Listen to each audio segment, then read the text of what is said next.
Hello and welcome to a new episode on Sadhana World Foundation. As you know, we care about crafting young lives. We present stories from our day to day experiences and connect them with the wisdom which is embedded in our ancient texts.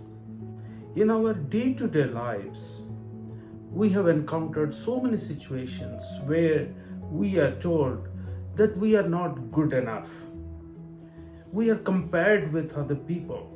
People ask us, if someone can do it, why can't you? Maybe things are not looking good for you, and so on. Many a times our self-worth is challenged. What do we do in such situations? That's the topic for today. Let's start with a small story. A young boy found a dusty, dirty stone on his way. He was curious. Looking at that stone, something told him that the stone is not an ordinary stone. He picked it up. He showed it to various people. A fruit seller, he said, no, this is not anything extraordinary. It's a normal stone. He took it to various other people. Almost everyone dismissed it as worthless. He took it to a jeweler. The jeweler took a very close look at it. Then he cleaned it up and he said that, wow, this is fortune. This is a very special gemstone. This child was shocked. So many people said that that stone was worthless while someone else sees the real value.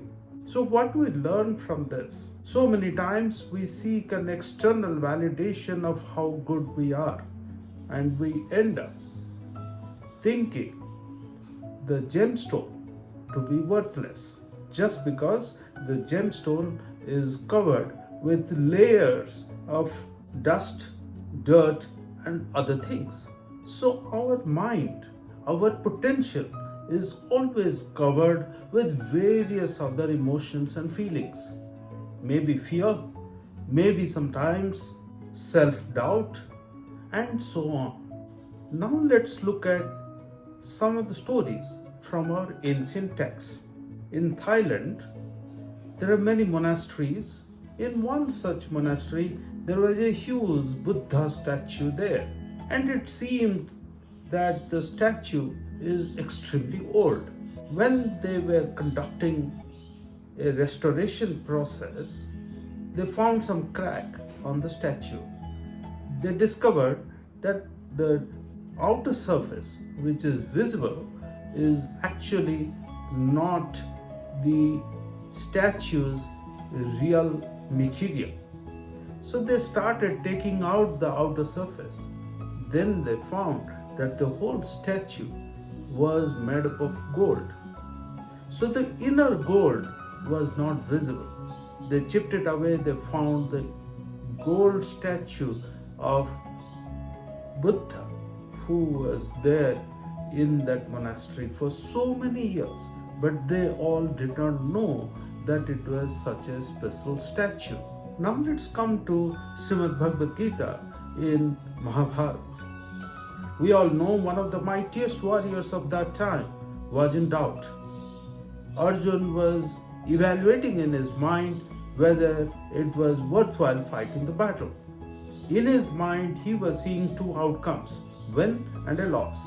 Then he was trying to figure out what win will mean, what the loss would mean. And then he was questioning the whole purpose of the war.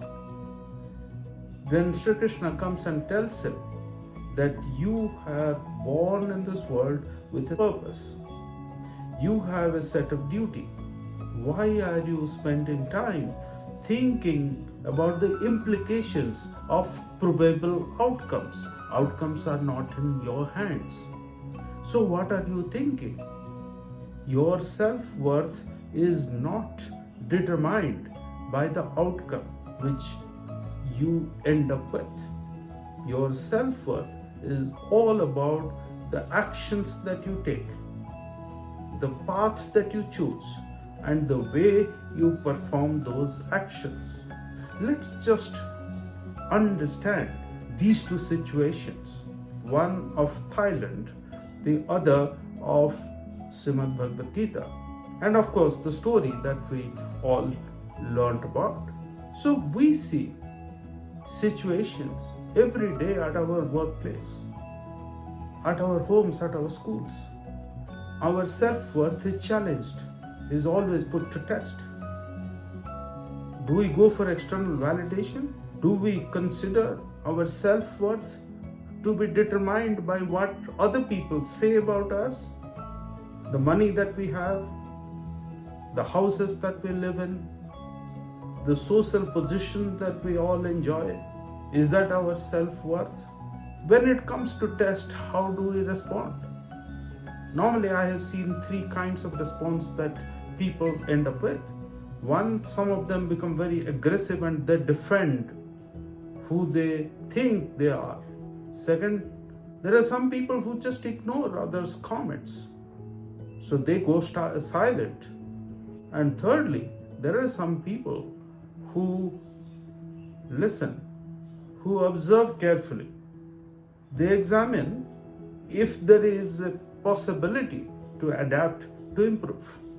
So ladies and gentlemen, my dear children, you all know what's the right thing to do. The right thing is to not seek external validation, to discover the inner gold that we have. We have our life's purpose. We are unique. We have our unique capabilities and strengths. Can we bring that to light?